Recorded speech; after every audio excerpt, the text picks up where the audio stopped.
আমার আল্লাহ বলেন তোমরা বিবাহ করো তোমাদের পছন্দ মতো।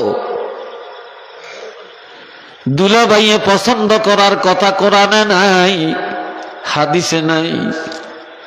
বড় ভাই দেখে পছন্দ করবে এটা নাই,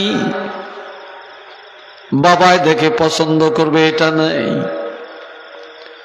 চাচায় দেখে পছন্দ করবে এটা নাই।